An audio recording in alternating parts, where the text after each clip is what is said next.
ఈ మధ్య చాలామందికి అలవాటైపోయిన ఒక విషయం ఏంటంటే, మనకి బాధొచ్చినా, సంతోషం వచ్చినా, ఈ ఏదున్నా గానీ సరే, ఫస్టు సోషల్ మీడియాలో పెట్టేస్తాం. లేదు అంటే స్టేటస్‌లో పెట్టేస్తాము.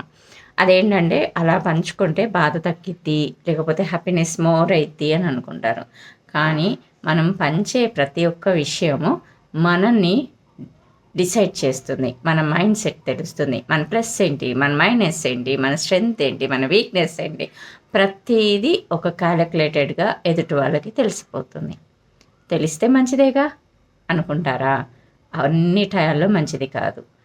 అదే వీక్‌నెస్‌ని, అదే స్ట్రెంగ్త్‌ని యూజ్ చేసి మనల్ని వీక్ చేసే మనుషులు చాలామంది ఉంటారు. సో, ప్రతీదీ మన ప్లస్ ఏంటి, మన మైనస్ ఏంటి, మన లైక్స్, మన డిస్‌లైక్స్ ఎవ్రీథింగ్ అందరికీ తెలియాలి అని అసలు ఎప్పుడూ అనుకోవద్దు. 100లో ఒక 5గురు ఉంటారో, 10 మంది ఉంటారో మంచి జెన్యూన్‌గా ఉండేవాళ్ళు. మిగతా అందరూ మేకవన్నే పులులే. సో, జాగ్రత్తగా ఉండండి. మరీ ముఖ్యంగా టీనేజర్స్. ఓకేనా?